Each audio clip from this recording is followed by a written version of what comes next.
Merci beaucoup, Nicolas, d'avoir posé au cœur de la bataille de la Sécu la question de la souveraineté des travailleurs. Merci, je le redis, j'ai eu déjà l'occasion de le dire publiquement, merci pour la préface.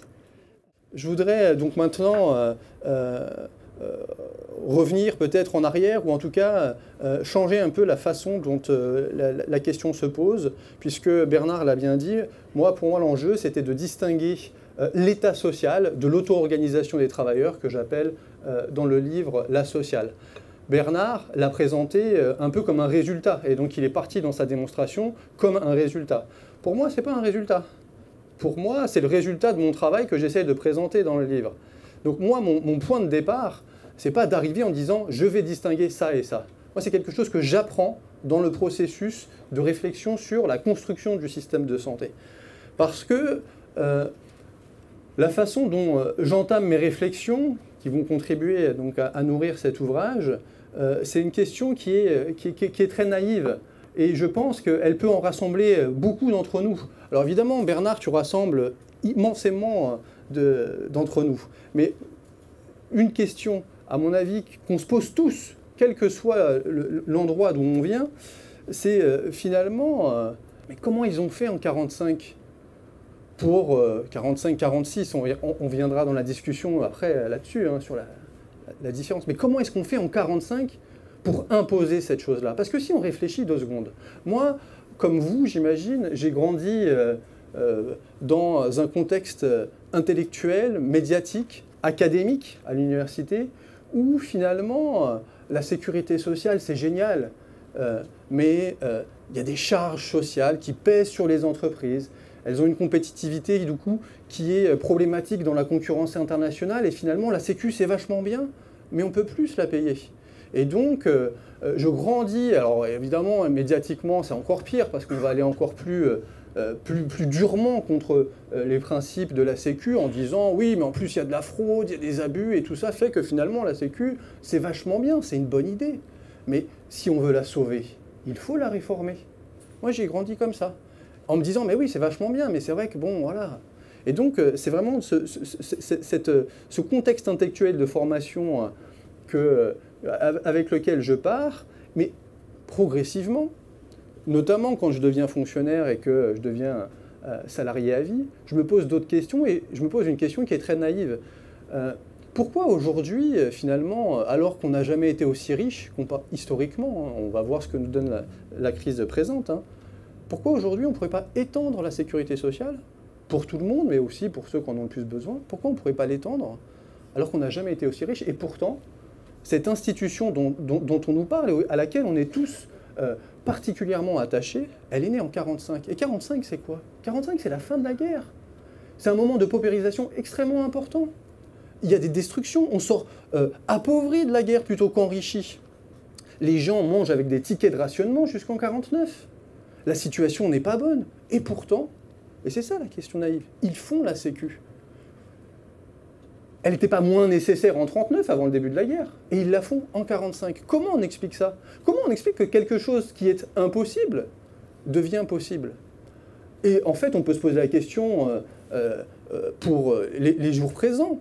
En 2018, rappelez-vous, notre président, cher président Emmanuel Macron, qui est en tournée à l'hôpital de Caen, qui croise une infirmière ou une aide-soignante, je ne sais plus, qui lui dit « mais vous vous rendez bien compte, on n'a pas les moyens de travailler ici, on n'a pas assez de personnel, on n'a pas assez de matériel, etc. » Qu'est-ce qu'il lui dit? Il dit « il n'y a pas d'argent magique ».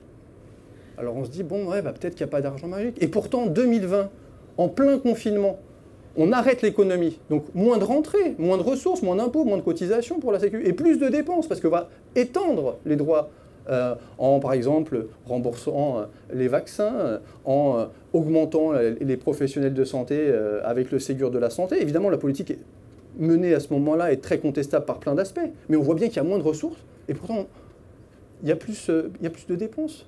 Donc, où est passée cette idée d'argent magique? On voit bien qu'il y a des conditions politiques, des conditions historiques qui font que ce qui était impossible devient possible. Et moi, c'est cette question que je me pose. Finalement, il s'agit de transformer la fameuse question « que faire ?» en « mais comment ils ont fait ?» C'est ça la question. Mais comment ils ont réussi à faire ça? Aujourd'hui, nous, on serait incapables de le faire. Alors qu'eux étaient dans une situation bien pire que la nôtre. Et ils ont réussi à construire cette institution incroyable. Et le résultat des recherches, en m'interrogeant sur toutes les grandes étapes de construction du système de santé, c'est de bien voir que justement, l'État social n'a jamais été un allié des politiques sociales. Elles ont été imposées par les travailleurs auto-organisés. Et alors, comment je vois ça? Eh bien, je vois ça en regardant, en repérant historiquement plusieurs grands moments de construction de la protection sociale. Et une des choses qui est absolument incroyable, c'est que le débat public qu'on a aujourd'hui, il est quasiment intemporel.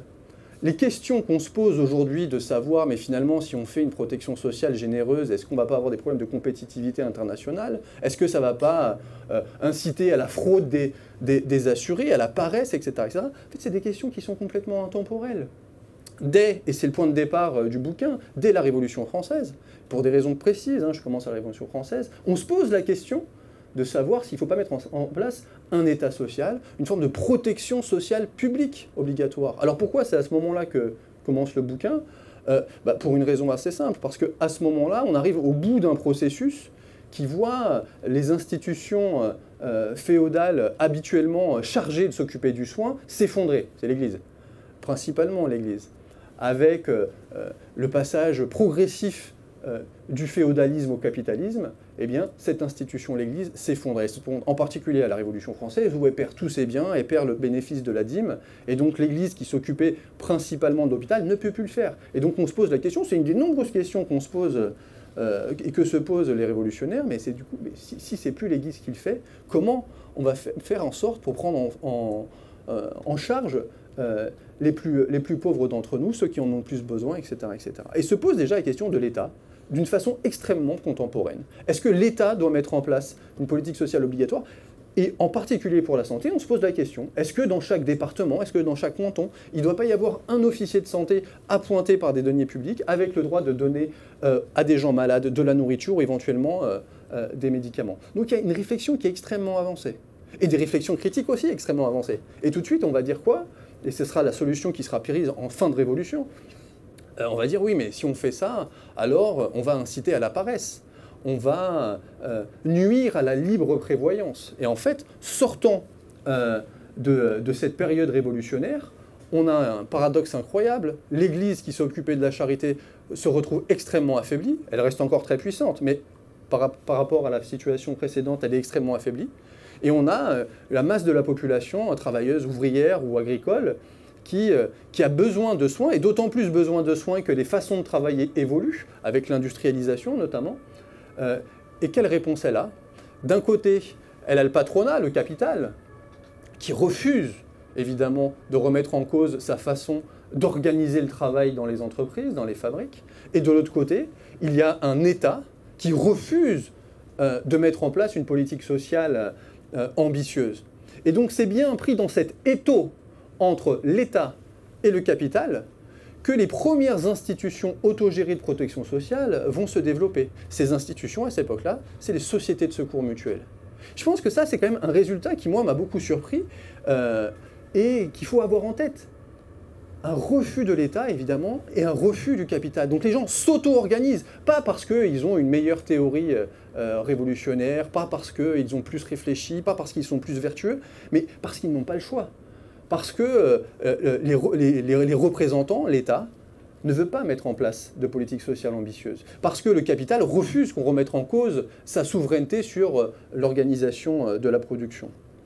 Et pourtant, déjà, encore une fois, même sur les questions de santé, les questions se posent de façon extrêmement contemporaine. On sait qu'on meurt au travail parce que ce sont les façons d'organiser le travail, les accidents du travail qui tuent de plus en plus des gens. Et pourtant, on refuse. L'État refuse de légiférer et il fait même pire. Il interdit l'auto-organisation des travailleurs, et donc ça, c'est des choses qui sont plus connues avec les décrets d'Allard, Chapelier, l'interdiction, donc qui interdit les organisations ouvrières. Les gens vont s'auto-organiser malgré la répression. Et dans ces sociétés de secours mutuels, ils vont commencer à développer des formes de sociabilité qui existaient un peu dans l'Ancien Régime, mais ils vont développer des formes de sociabilité pour s'entraider. On parle beaucoup d'entraide à cette époque-là. Et alors évidemment, pour l'instant, il ne s'agit pas d'aller payer le médecin parce que ça coûte très cher, il n'y en a pas beaucoup et ils ne soignent pas très bien. Mais on va s'entraider. Pourquoi? Pour payer par exemple ce qu'on appelle aujourd'hui les indemnités journalières. C'est-à-dire que quand on est malade, eh ben, à cette époque-là, on n'est pas payé. Et si on n'est pas payé, on ne mange pas.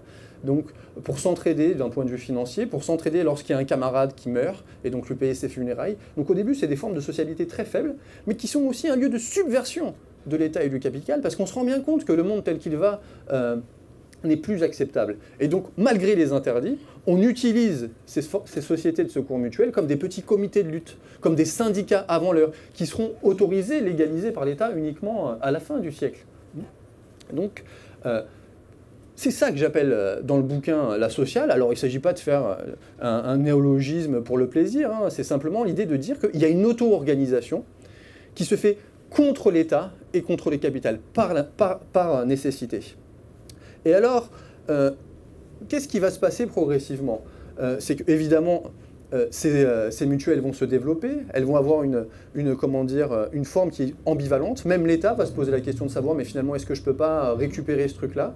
Et pour aller un peu vite, justement, ça, je pense que c'est un résultat, à mon avis, assez intéressant que je soumets à votre jugement. Hein. Ce que fait l'État, il ne fait pas que réprimer les gens qui s'auto-organisent, il essaie de se réapproprier les institutions du mouvement social. Il va se les réapproprier pour en vider une partie du sens, pour en vider une partie de la subversion.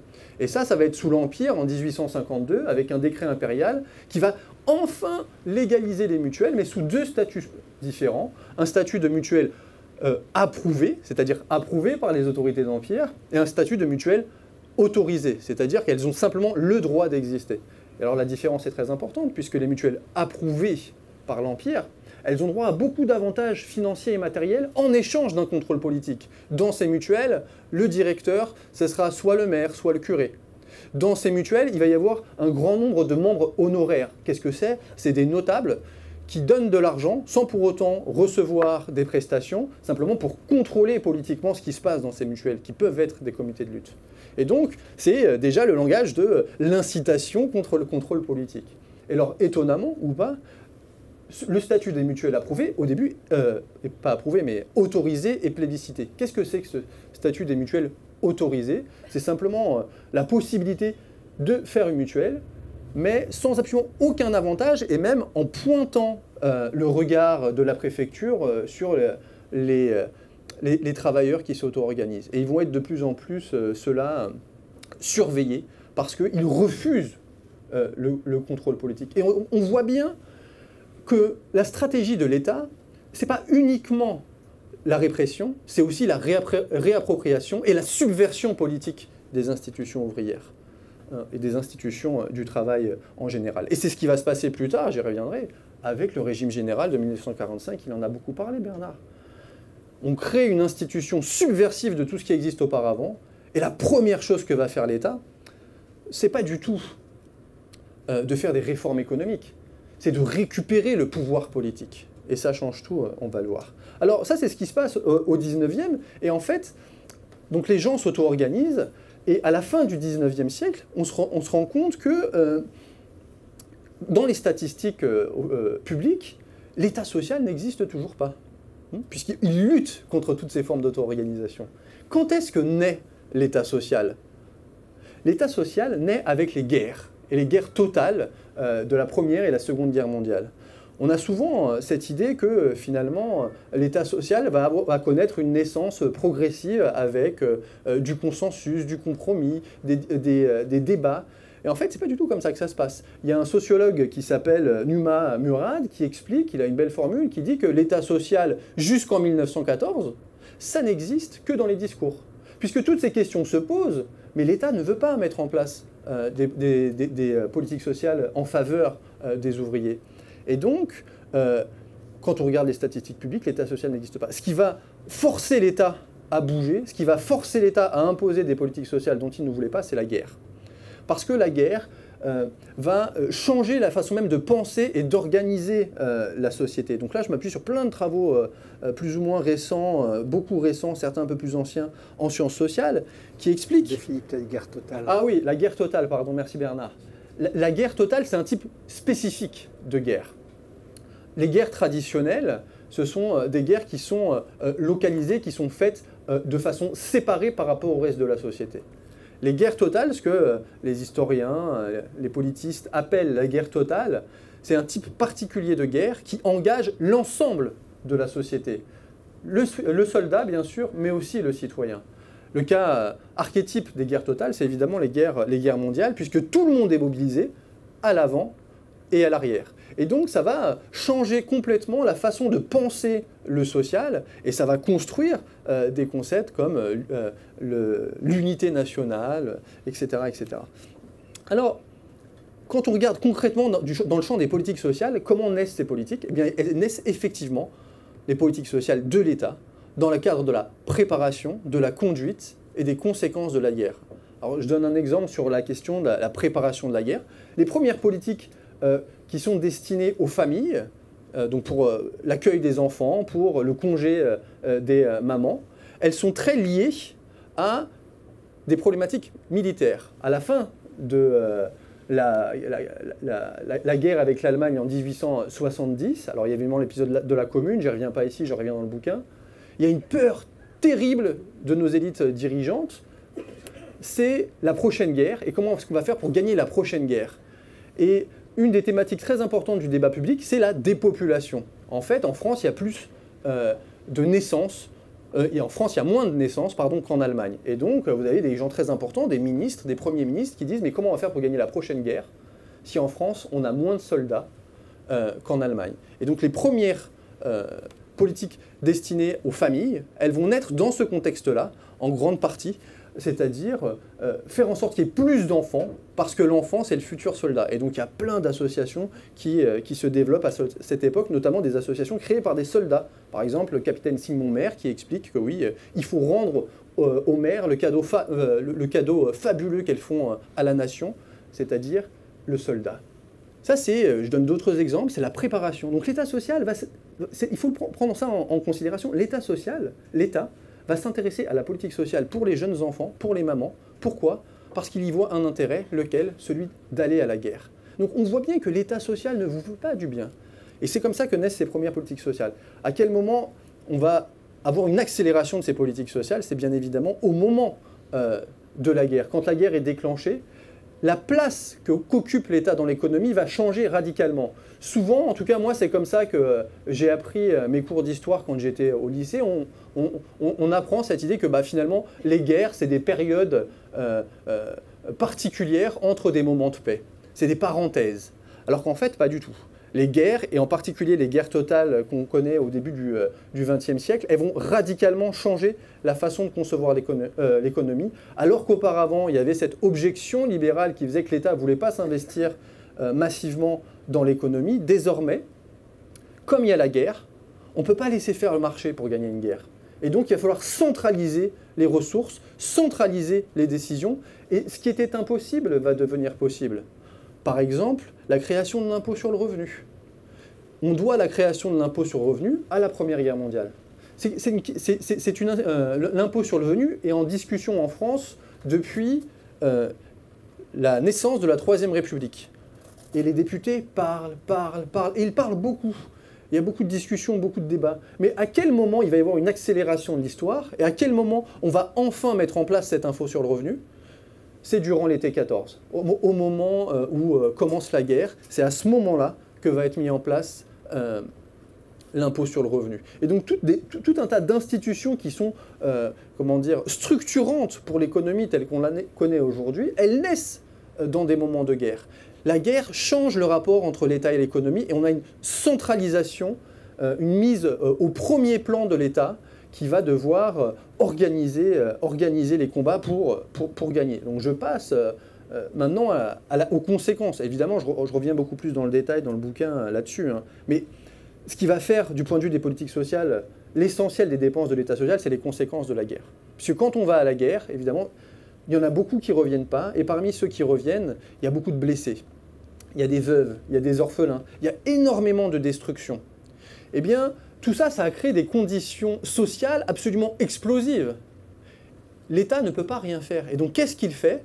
Et il va mettre en place progressivement un grand nombre de politiques sociales qui étaient impensables auparavant pour garder la main sur l'ordre social. Et donc c'est après la Première Guerre mondiale qu'on va réformer largement les pensions pour les veuves, qu'on va avoir une massification des pensions pour les mutilés de guerre, qu'on va avoir une réforme de la politique publique sur le logement. On ne faisait rien avant-guerre, on va être obligé d'en faire beaucoup plus maintenant parce qu'il n'y a plus de logements, ils ont tous été détruits. Et donc, l'État, en général, va être beaucoup plus présent dans l'économie, l'État social aussi. Et alors, ce qui est important d'avoir en tête, je pense, c'est justement de sortir de cette idée que l'État social a été une création du débat, du compromis, de la démocratie représentative, où on s'est tous mis d'accord un jour pour se dire que finalement, tous ces pauvres, c'est pas bien. C'est pas du tout comme ça que ça marche. En fait, c'est la guerre totale qui a rendu obligatoire pour nos classes dirigeantes la mise en place de politiques sociales ambitieuses. Et encore, elles ont mis des politiques sociales, mais dans des conditions qui sont souvent très peu acceptables.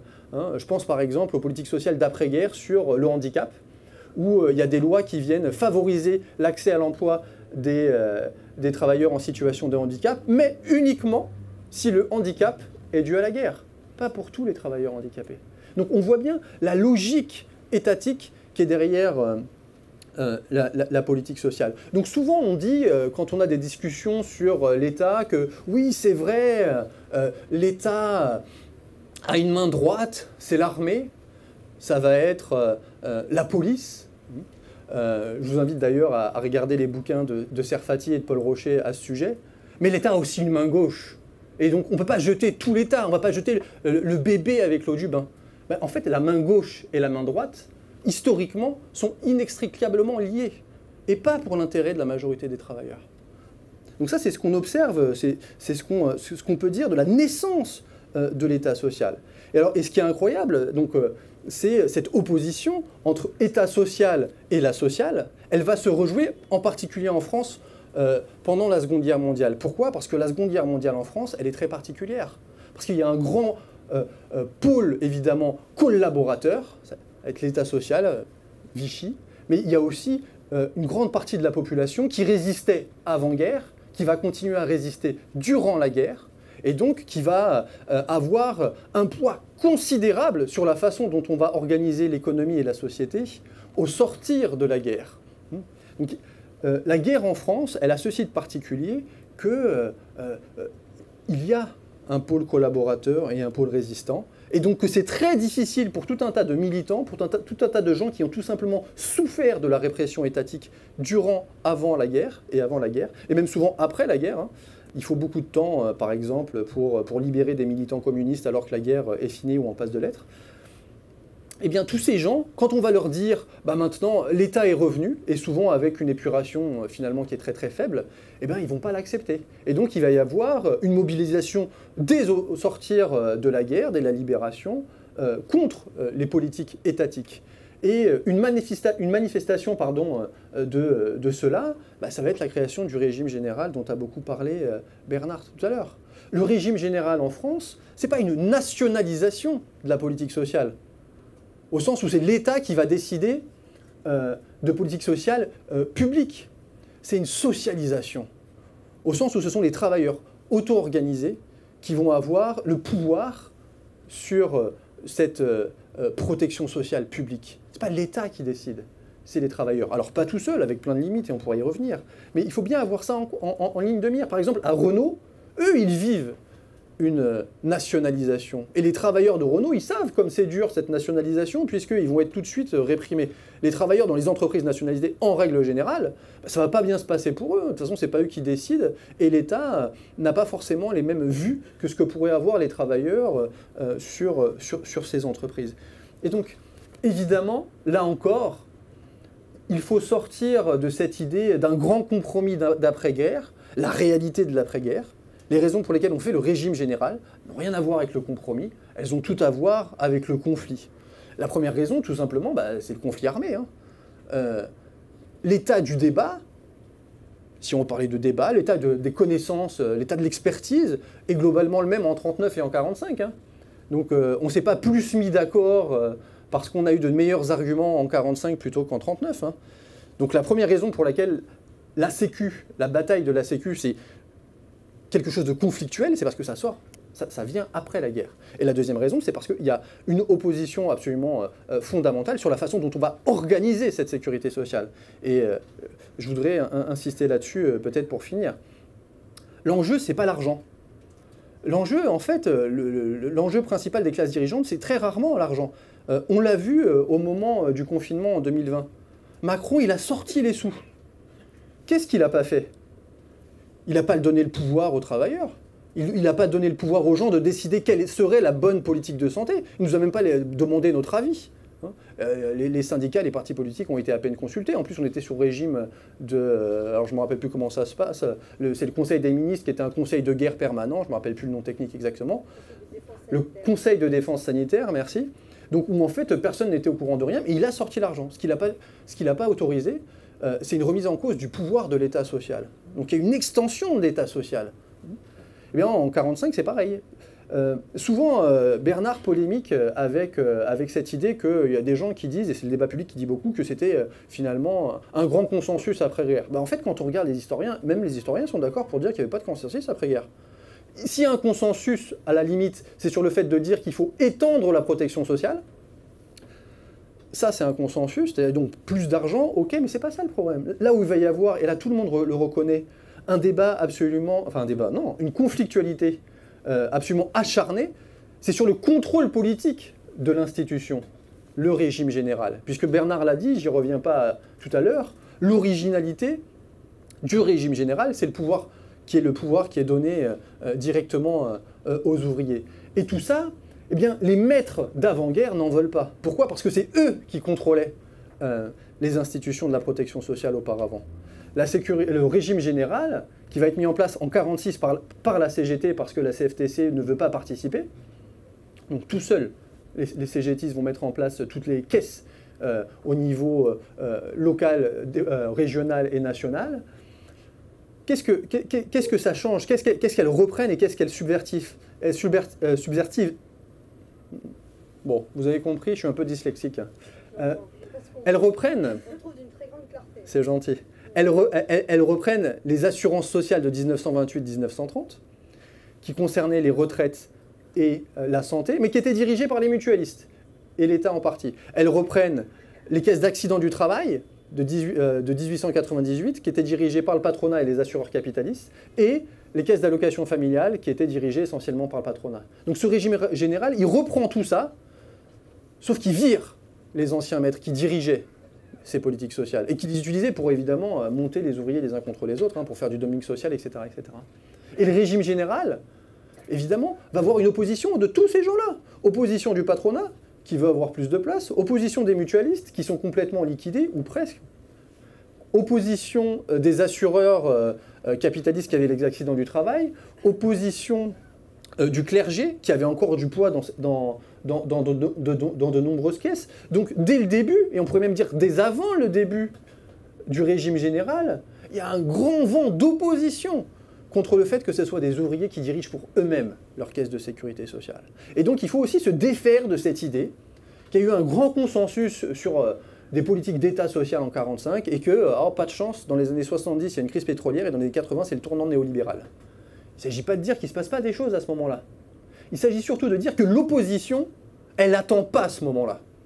L'opposition, elle commence tout de suite, dès avant 1945, je le disais, puisque, en fait, quand on commence à négocier, à discuter des ordonnances de 1945, de ce que deviendra le régime général, il y a des réunions qui sont organisées, notamment dans la commission Delépine, et dès ces commissions-là, on a des archives, on voit, où il y a une opposition acharnée à ce que cherche à faire la CGT. La CGT, en plus, elle est maligne, elle dit « moi je suis mutualiste, moi je veux bien garder le principe mutualiste, une personne, une voix, pour l'élection des caisses ».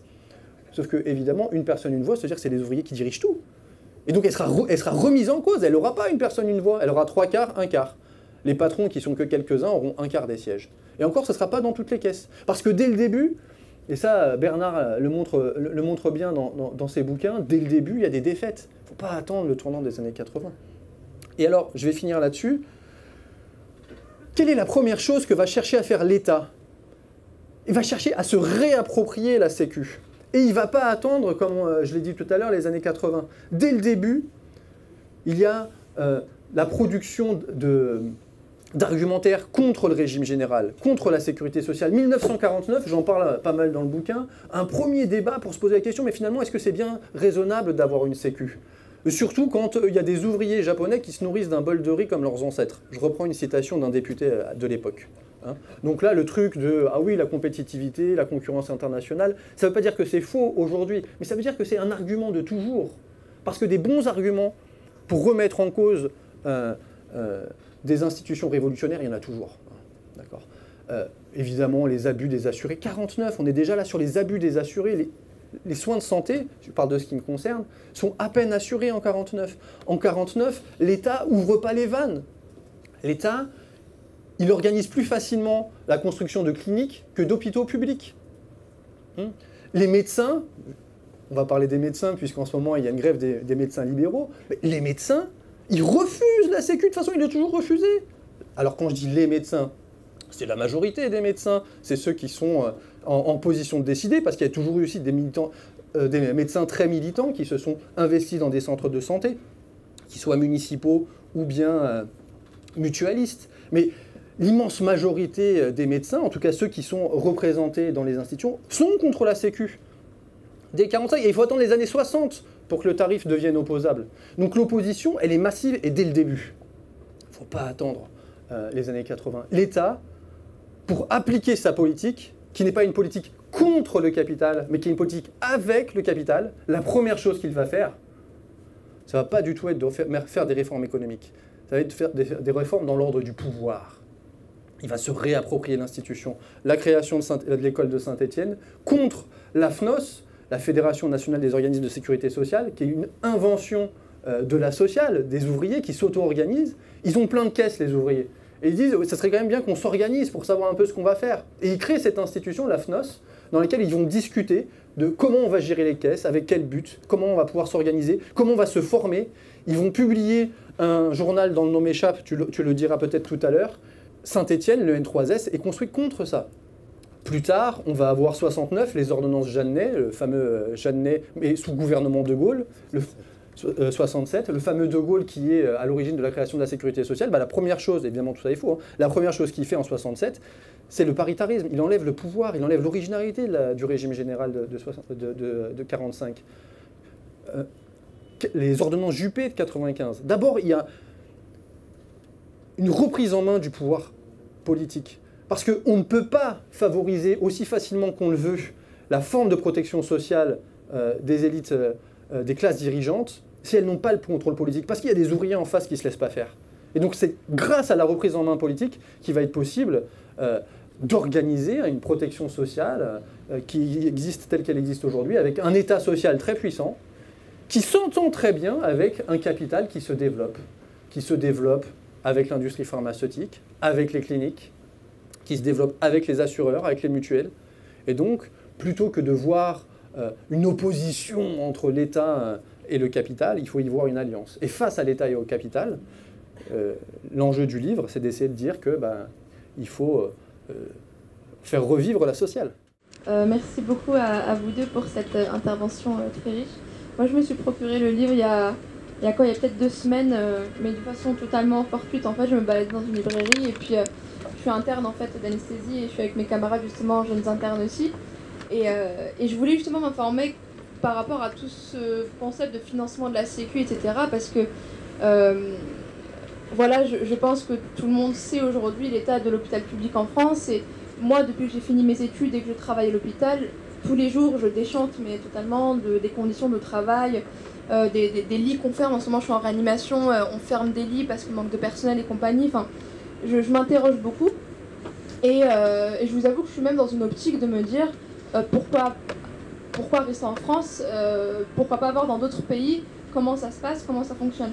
Et vous, en fait, quel serait votre discours justement à des jeunes médecins comme nous ici qui avons envie d'être reconnaissantes aussi par rapport à ce que la France nous a donné, c'est ici qu'on a grandi, c'est ici qu'on a fait nos études, qu'on a fait tout notre cursus. Donc on a envie de soigner des gens finalement avec qui on a grandi, avec qui on a évolué. Mais à la fois, je vous le dis clairement, moi personnellement en tout cas, je déchante de semaine en semaine, de mois en mois. Donc voilà, qu'est-ce que vous pourriez dire à...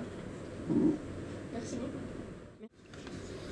Bonjour, alors merci beaucoup Nicolas pour votre livre que j'ai dévoré, qui était absolument passionnant, un remarquable travail.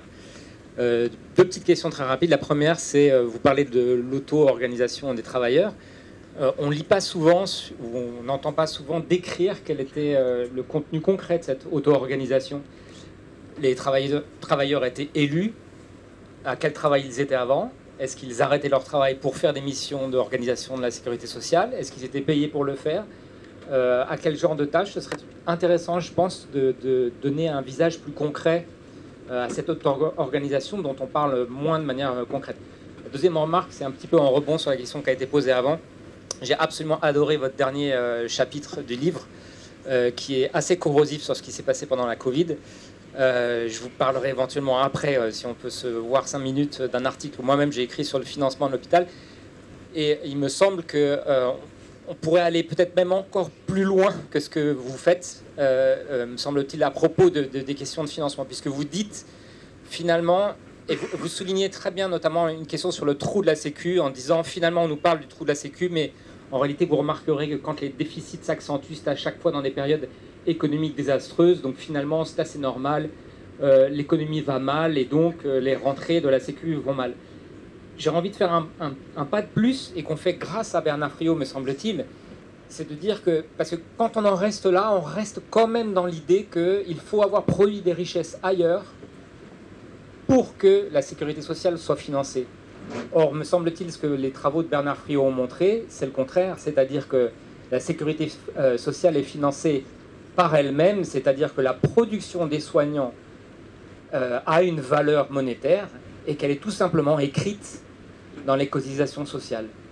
Donc j'aurais envie de faire juste, envie de dire, voilà, un pas de plus que ce que vous dites pour contester ce mythe du trou de la Sécu. Merci pour vos interventions. J'avais une question un peu plus sur, je ne sais pas comment la formuler exactement. S'il y avait des organisations autogérées de femmes et de travailleurs sur le territoire des colonies, en fait, du coup avant les guerres d'indépendance, qui sont auto-organisées aussi pour des questions du coup de protection sociale. Donc voilà, je ne sais pas si c'est très clair ma question, mais en gros c'est ça. Oui, bonjour. C'est vrai qu'on associe l'État social à la construction républicaine. Et vous avez tous les deux cité d'abord le Second Empire et l'État français de 40 à 45, à 44, comme des étapes vraiment essentielles dans la construction de l'État social. Est-ce que vous pourrez revenir sur ces deux périodes-ci, donc Second Empire et État français? Bonjour, oui, éventuellement par rapport à la sécurité sociale de l'alimentation, dont Bernard Friot me semble un peu parler, je me demandais simplement si les réglementations européennes et le rapport quasiment de salariat qu'ont les agriculteurs vis-à-vis de leurs revenus, ça pouvait poser problème par rapport à la sécurité de l'alimentation. Mais voilà, par rapport aux réglementations européennes, quel genre d'interaction? Moi, ça rejoint un peu cette question aussi. Enfin, le régime général a été mis en place à un moment où la construction européenne n'avait pas émis tant de règles sur la compétition. Et aujourd'hui, donc pour reprendre l'exemple d'une sécurité sociale de l'alimentation, dans quelle mesure, c'est plus une riposte du capital que j'évoque là, dans quelle mesure toutes ces règles édictées ne seraient pas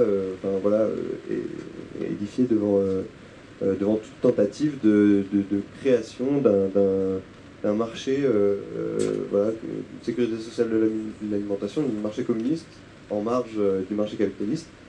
Moi c'est un peu les réflexions que j'ai en ce moment sur la sécurité sociale de l'alimentation.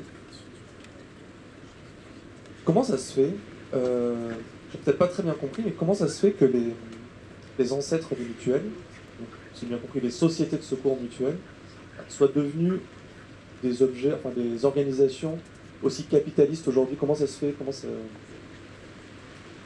Alors qu'à la base, ça avait l'air plutôt auto-organisé, assez proche de ce qui a été fait en 1946, comment ça se fait que ce soit devenu aussi capitaliste? Merci beaucoup.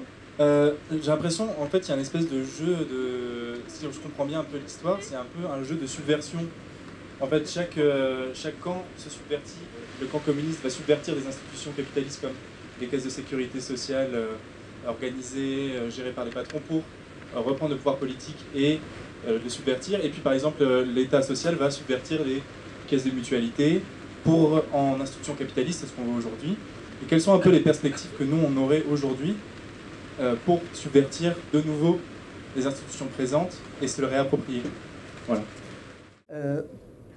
Je voudrais commencer, même si tu en as un petit peu parlé, sur les jeunes médecins qui déchantent, parce que c'est important d'en parler. Alors la première réponse que j'aurai, qui est une réponse très très concrète, alors je ne sais pas s'il est encore là, mais j'ai croisé tout à l'heure un collègue médecin déjà installé, qui est au syndicat de la médecine générale, qui bosse en centre de santé, et je pense que lui, il aura plein de choses à dire aux jeunes collègues qui déchantent.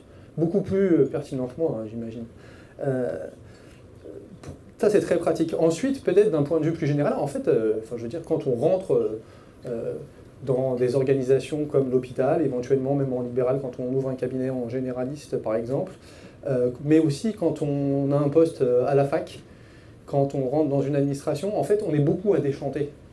Et il faut comprendre pourquoi on déchante, pour lutter sur la cause du désenchantement. Et c'est ce que Bernard a dit un petit peu, c'est ce que j'ai essayé de dire, et je vais essayer de le redire autrement.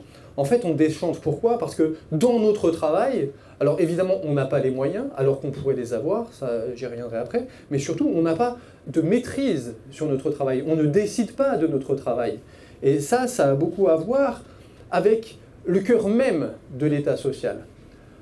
C'est un peu une thèse forte que je défends dans le bouquin. C'est l'idée de dire que traditionnellement dans les sciences sociales, on nous dit, et c'est alors pour les médecins mais pour tous les soignants, hein, à la fac, partout, on nous dit oui, avec le néolibéralisme, s'est imposé le nouveau management public. Qu'est-ce que c'est que le nouveau management public? C'est l'État qui se méfie de ses fonctionnaires alors qu'avant il trouvait qu'ils étaient formidables, et donc qui va mettre en place des modes de contrôle du travail.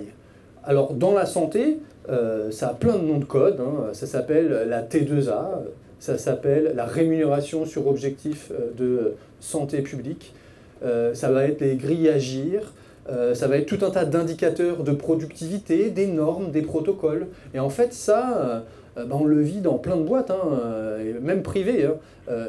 La volonté, la détermination des gens qui dirigent, des classes dirigeantes, de se poser en employeur qui décide de comment doit être fait le travail. Ce n'est pas spécifique aux employeurs capitalistes, hein. L'État fait ça. Et ce n'est pas quelque chose de nouveau au sens où avant l'État était bon, l'État social était bon et maintenant il est moins bon. C'est que ce qui se passe dans la deuxième moitié du XXe siècle, il va y avoir une massification du nombre de fonctionnaires, avec un statut dont la plupart des élites dirigeantes ne veulent pas. Et là, je renvoie évidemment au travail de Bernard. Les élites dirigeantes ne veulent pas d'un statut où, en fait, les personnes ont les conditions matérielles pour décider elles-mêmes de leur travail et d'envoyer paître les hiérarchies. Et donc, finalement, l'État social, au cours du XXe, se retrouve avec des masses de plus en plus importantes de fonctionnaires.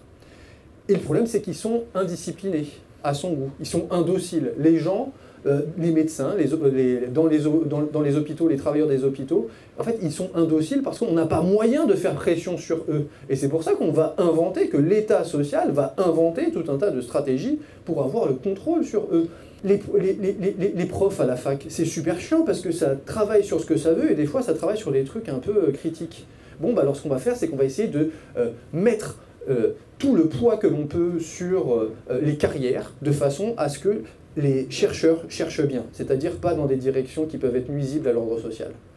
Il se passe la même chose en santé, parce que l'enjeu de l'État social, c'est de contrôler la production publique de soins. Et donc ce qu'il faut, à mon avis, pour réenchanter le travail, si je peux utiliser cette expression, ce qu'il faut, c'est remettre en cause toutes ces évolutions, reprendre le contrôle sur le travail. Et ça, évidemment, ça peut se faire que collectivement. Donc en luttant contre les progressions de carrière qui sont liées à des indicateurs de performance, à de la loyauté vis-à-vis des chefs, en luttant contre la précarité. Enfin, parce que c'est ça qui libère beaucoup le travail. Un autre aspect qui me permet de passer à une autre question du désenchantement, c'est le fait qu'effectivement, le système de santé n'est pas dans un bon état. Hein. Il n'est pas dans un bon état parce qu'il souffre de désinvestissement massif depuis qu'on n'augmente plus le taux de cotisation sociale. Et je disais que ça me permet de partir sur une autre question, parce que tout à l'heure, on m'a été posé la question de savoir, oui, c'est bien de dire que le trou de la Sécu, ça n'existe pas, mais il faut aller plus loin en disant que, de toute façon, puisque les soignants travaillent, il n'y a pas besoin d'avance préalable. C'est vrai, mais évidemment, ce bouquin, je le fais aussi dans une perspective très grand public, et pour montrer et avoir en tête cette idée que, effectivement, si on fait peur aux gens toute la journée avec des déficits faramineux, en fait, tout ça ne tient pas la route. Et donc c'est important quand même d'avoir, à mon avis, cette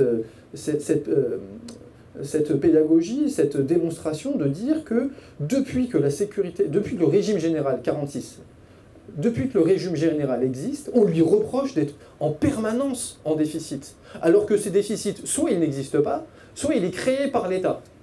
Et ça, c'est dès le début. Ça n'a rien à voir avec aujourd'hui. Aujourd'hui, on serait arrivé au bout d'un système. Pas du tout. Je vous ai parlé tout à l'heure du débat de 1949. Il fait suite à une campagne de presse absolument d'une violence inouïe des journaux, comme Le Figaro par exemple, qui dit quoi? Qui s'inquiète des déficits à la sécurité sociale et qui dit que quand même la sécurité sociale, c'est un monstre à 5 pattes qui dévore et allaite ses enfants. Et donc il faut quand même bien faire attention à ce qu'on fait avec la Sécu parce qu'il y a déjà des déficits. Et en fait, cette thématique des déficits, elle va suivre l'institution tout au long de sa vie. En fait, la sécurité sociale, pour le dire simplement, elle est au bord du gouffre depuis sa création. Évidemment, tout ça n'a pas de sens. Et en fait, on peut regarder très tranquillement, en observant les comptes de la Sécu, qu'à chaque fois, soit la Sécu, elle va bien, soit elle va mal, mais c'est justement à cause des crises du capitalisme. L'exemple, c'est ce que vous disiez tout à l'heure, l'exemple c'est de 2009, c'est extraordinaire, 2008-2009. 2008, le déficit est de un peu moins de 10 milliards. 2009, le déficit est de 20 milliards du régime général de sécurité sociale. Qu'est-ce qui s'est passé pour doubler le déficit d'une année sur l'autre? Les gens n'ont pas été plus malades. Il n'y a pas eu une masse de vieux qui sont partis à la retraite. Il n'y a pas eu des fraudes scandaleuses à la carte vitale. Qu'est-ce qu'il y a eu en 2008? Il y a eu une crise qui vient des marchés immobiliers et financiers états-uniens qui s'est propagée partout et donc qui a causé une réduction de l'activité en France, réduction de l'activité, réduction des cotisations et donc déficit. Et en fait, on devrait dire, mais tant mieux qu'il y ait eu un déficit, un doublement du déficit cette année-là. Et pourquoi tant mieux? Tout simplement parce que ça veut dire que quand on a eu besoin de poursuivre la production, quand on a eu besoin de poursuivre les activités de la sécurité sociale, il a été possible de le faire. Heureusement. Sans sécurité sociale, que se serait-il passé? Ça aurait été bien pire. Donc, vraiment, l'idée, moi je suis d'accord avec ce que vous dites, puisque je suis d'accord aussi avec Bernard, de défendre l'idée que la production de soins, elle doit être financée, il n'y a pas d'enjeu de savoir s'il y a du déficit ou pas, mais c'est aussi important de démythifier cette idée qu'on nous rabâche tout le temps. Là, la réforme des retraites, c'est la même chose, il y a du déficit. Il faut faire attention pour les générations futures, parce qu'à chaque fois qu'il y a des réformes de la Sécu qui détruisent la Sécu, c'est pour la sauver, hein, et parce que c'est pour les générations futures. Donc je pense que c'est quand même très, très important. Et pourquoi c'est important aussi par rapport au désenchantement? Parce que j'essaie de garder le fil. En fait, dans le bouquin, j'essaie de dire une chose, c'est de dire que l'enjeu majeur autour de la Sécu, la bataille de la Sécu, c'est d'abord un enjeu de pouvoir, pas un enjeu financier. Pourquoi? Parce que, en réalité, dans la sécurité sociale, on pourrait faire tellement mieux en restant uniquement avec les comptes et les finances qu'on a aujourd'hui. Parce que des gabegies, il y en a énormément. Pourquoi? Mais parce que l'État social fait alliance avec le capital ou fait alliance avec les mutuelles et laisse perdurer des situations qui sont inacceptables. Enfin, qui sont inacceptables. Moi, je vous laisse juge. Mais, par exemple, les complémentaires santé, mutualistes, mais aussi les autres. Chaque année, on pourrait faire l'économie de plus de 5 milliards d'euros en généralisant le régime général au détriment des complémentaires santé. Parce que la Sécu, ça marche mieux, et ça marche d'autant mieux si c'est en monopole. 5 milliards par an. 5 milliards, ça veut dire quoi concrètement? Parce que c'est difficile de se représenter. 5 milliards, eh bien, c'est-à-dire qu'en 2 ans, on a l'équivalent des investissements du Ségur de la santé. Le fameux plan massif de l'hôpital de Macron. Donc on peut se payer un Ségur. Le Ségur, en plus, il est prévu sur 10 ans. Hein. Les dépenses sont ventilées sur 10 ans. Le Ségur de la santé, vous vous rappelez, c'est ce fameux plan massif qui était censé être donné aux soignants après avoir extrêmement méritant et sauvé le gouvernement, beaucoup, l'État en particulier. Le Ségur de la santé, c'était 8 milliards de salaires, donc ça on le met de côté, c'est récurrent, mais c'est aussi 13 milliards, non pas d'investissement, mais de reprise de la dette. Alors je ne rentre pas dans le détail, mais bon, on se passe des complémentaires et on peut se payer un Ségur tous les 2 ans, au lieu d'en avoir un sur 10 ans. Pourquoi on ne le fait pas? On ne le fait pas pour des raisons économiques, mais politiques. Parce que l'État social ne veut pas. L'État social s'accommode très bien des assureurs à but lucratif. Il s'accommode très bien des instituts de prévoyance. Il s'accommode très bien de la mutualité, puisqu'il y a des liens qui sont très puissants entre toute une partie des élites politiques et ces institutions-là. Aujourd'hui, pour prendre un autre exemple, et c'est ce que j'essaie de faire dans le bouquin sur la situation contemporaine, prendre un autre exemple sur l'argent qu'on pourrait récupérer comme ça, de façon très naïve, sur la sécurité sociale. Eh bien, c'est l'argent qui est gaspillé sur les marchés financiers à cause de la CADES, qui est un mécanisme de refinancement de la sécurité sociale. Quand on décide de ne pas donner de cotisation en plus à la Sécu, il y a des déficits. S'il y a des déficits, il faut les rembourser. Et pour les rembourser, l'État oblige à la Sécu d'aller chercher l'argent sur les marchés financiers. Il y a des collègues qui ont coûté combien, ce que ça nous coûte, mais ça nous coûte des dizaines de milliards depuis 1995. C'est pour ça que l'enjeu majeur, à mon avis, c'est pas un enjeu d'argent. D'ailleurs, l'enjeu majeur en 1945, c'était pas un enjeu d'argent, c'était un enjeu de pouvoir. C'est parce que c'est en ayant le pouvoir qu'on va pouvoir mettre terme à des situations qui sont inacceptables. Et donc, désenchanter le travail des uns et des autres. Alors, en disant ça, évidemment, j'ai été un peu long, je m'excuse, mais je pense que j'ai balayé quand même pas mal de questions.